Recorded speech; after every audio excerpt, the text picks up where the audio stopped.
Digimon tournaments, what used to be a staple for a lot of players, locals for a lot of players, have kind of diminished. They are not what they used to be, and things have changed quite drastically over the last 4 years, 5 years now almost, of the Digimon trading card game being a thing here. I don't know what this video is supposed to accomplish today. I have some points to get off. That's the wrong way to word that. But I have some points to go through today on what is going on with the Digimon tournament atmosphere. This is not relating to regionals or whatever. This is relating to your good old-fashioned locals and all that kind of stuff. And just trying to evaluate what is going on in the digital world in terms of this sort of stuff. A little bit of nostalgia here, a little bit of analysis, and just a whole bag of questions that are maybe unanswered or answered to some partial extent. Today, I want to get some thoughts off, and I want to hear what you guys have to say in the comment section below.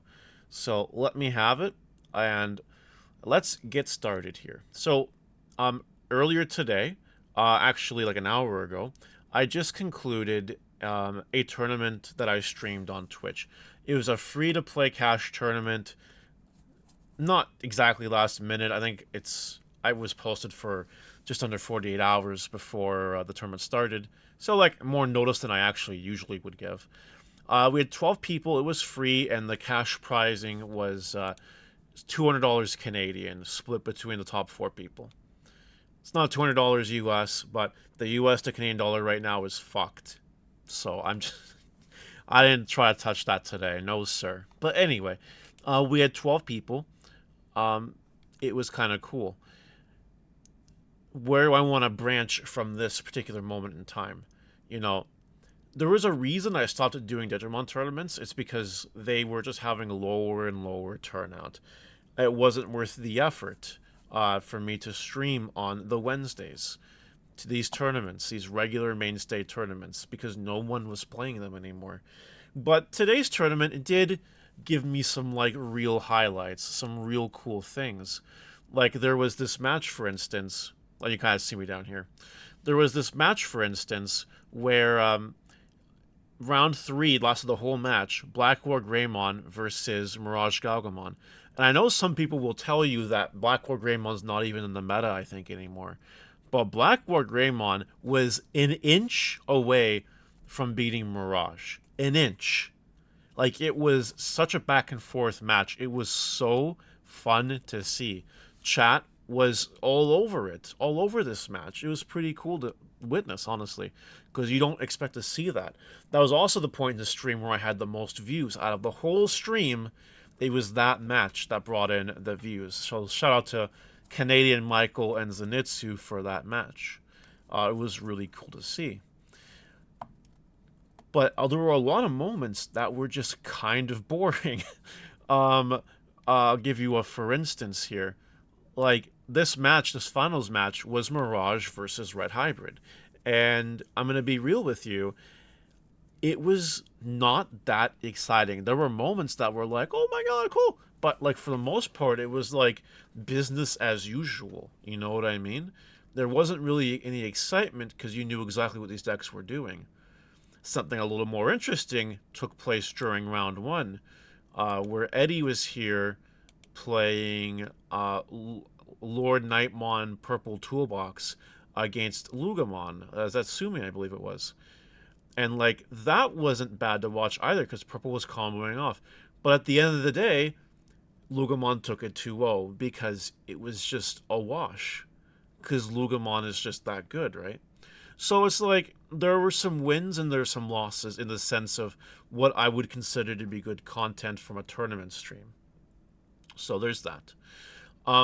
I want to give you my next little piece of things here. Back in the day, I used to hold tournaments that held a lot of players. And back in the day, this wasn't just me, right? It wasn't just me.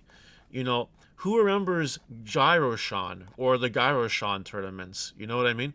Who remembers those ones? Those were pretty freaking impressive. And I believe they were free to play as well. He's actually the one that inspired me to do Digimon tournaments. It was a really cool thing. And, like, the first tournament I ever held, How many people was it? It was a good number of people, like 62 people. That was back in 2021. It was end of 2021. Like that's just really cool to see. And there's other TOs that had really big numbers at that time, like Gaia Force Gaming, like Iroshan, the true pioneers of the Digimon webcam local scene, I'll say. I came on like a year later, basically. Like you can see the timestamp here, December 15th, 2021 is when I started. One of the reasons, I'll be real with you, there were three reasons why I started doing these tournaments. The first reason was because I saw it as the quickest and most skillful path to Twitch partnership. Because I only started streaming in the summer of 2021. I got affiliate right away. And I noticed that when I was doing commentary for Tyler's GFG locals, I was getting the 75 plus views required to get Twitch partner. So what did I end up doing? I had a period where I was commentating on Monday night locals for GFG, and I think the Thursday night locals or Friday night locals for someone else. Oh god, I can't remember who. Ari's locals. Used to do that a lot. Now I needed a third stream a week to meet the partner requirements, so I ended up hosting my own tournaments on Wednesdays. And they were just popping off. And I got a Twitch partner right in here, somewhere right in there. Like, it was a fast track to Twitch partner. That was one reason why I wanted to do it. The second reason why I did it is because it allowed me to actually use booster box pricing and sell my leftover stock in the store. Because back then, I was smaller. I couldn't just exist and people would say, let me buy your boxes off you. I wasn't that big in 2021/2022. Now, I can't keep product on the shelves. People are asking me before even the pre-order windows, like, hey, can you order me these boxes? I'll buy these when these come out. I'll down payment, whatever, all done. Like, that's a thing that I can just do because I've built so many connections with so many people, mostly in Canada, where I can do that. Like EX8, for instance, I ordered a bunch of cases. They're all gone. They're all gone. Like, already. The set's not even out yet. It's not pre-sales, they're just pre-ordering the boxes, right? I'm not cracking them open for singles. Just selling the boxes at retail and they're claiming them. Like, whatever, okay. So back then it allowed me to really get rid of that extra product that was just sitting on my shelves. So it brought in business income. And then the third reason why I wanted to do it is because I wanted to like grow with the community. I wanted to be a part of the community, like get as many names in the community as possible, build an ecosystem. That was honestly a thing back then. Now where are we? I can barely fill a free tournament, and I know that Eagle was having some success with his tournaments lately, but I believe I was told that they're starting to even drop in attendance, as well as the Camsal League. Camsal is actually live right now streaming one of his tournaments. You should go follow him on Twitch if you don't. Shout out to Camsal. Great guy, great thing. Love to see it. But yeah, even this tournament, $200 prize pot, USD. Like what, 20 people this tournament? You can correct me if I'm wrong. I think 20, give or take, a few. Like, it's just, what is it? You know what I mean? Like, it used to be bigger numbers even last year. Like, what happened? So now we have to kind of dissect what is going on. What's preventing us from having, numbers like these compared, like, and now we have numbers like these. What's the diagnosis? What can we look at? Well, there's a few reasons, in my opinion, why this is. Number one, you got to remember that this game came out during COVID. You couldn't leave your house.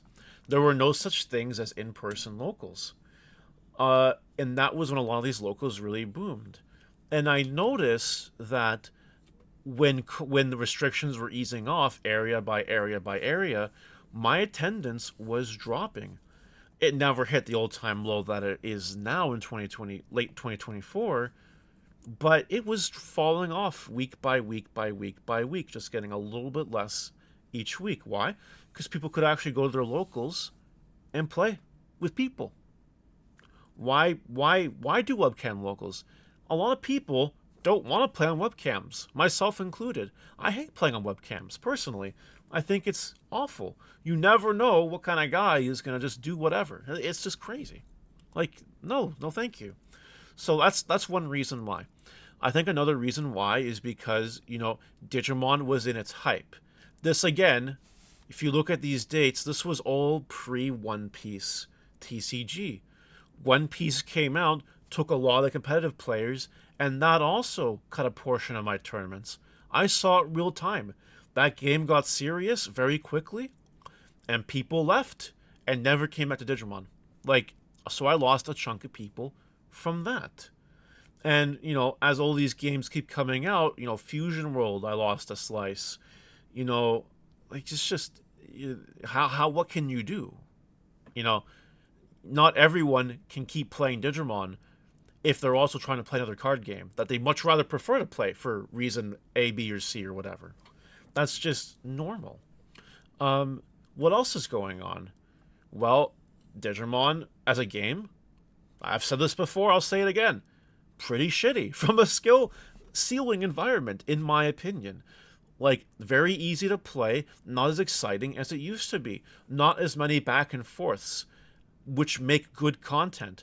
You ever watch duel videos, like gameplay videos, with a good back and forth and you never know who's going to come out on top? That's a beautiful thing. But during the course of my whole tournament today, I could predict who was going to win at any exact moment, and I think I was right every single time, because the Digimon card game right now is pretty cookie cutter. You meet a few conditions, you win the game. It's just not hard. And you don't have to have much of a brain to do that. So I think that's part of the reason why as well. Why would you waste your time? I wouldn't. I barely play online locals as it is because of that reason. Oh, well, that's just one reason, obviously.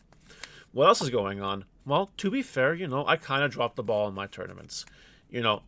This is the self-discovery part of this, right? I am so busy with my other business that the tournaments, the quality, getting the prizing out at a reasonable time frame kind of slipped. It's just insane. It's my bad. I admit that. That's okay. But it's not an excuse. It's just me not handling it the best way I could. So I'm sure I lost some players because of that as well. But those, I think, are the main reasons. And everyone is seeing it. I don't even know if Tyler still holds tournaments at GFG. I don't think he does. I could be wrong. You tell me, Tyler, if you are or not, and I'll correct it. But online locals just are not what they used to be in this game's glory days, for all the reasons I listed above. What can we do to fix it? What can we do to bring people back to the webcams for locals? Well, I don't have a good answer for you. I'm going to be real with you. I don't have the best answer. I think the prizing has to be top tier, to convince anyone. I was doing cash tournaments for the longest time. What's better than cash? Wasn't really helping. So what can you offer someone? What can you offer? That's one thing. If you got to pick between going to your in-person locals on a Wednesday night or playing in Mario's Gaming World locals on Wednesday night, you're going to pick the in-person locals because it's your locals. And that just makes sense. From a business perspective, I have to ask the question, what do I do to take those people away from their locals? But that's not right either, right? Because these local businesses are also small businesses, and with their locals, it's how they earn a living. So it's definitely a catch-22, like a lose-lose situation in a sense. Someone's always losing. So that in itself is kind of annoying. But what can you do? And that's where I'm going to leave the video for today.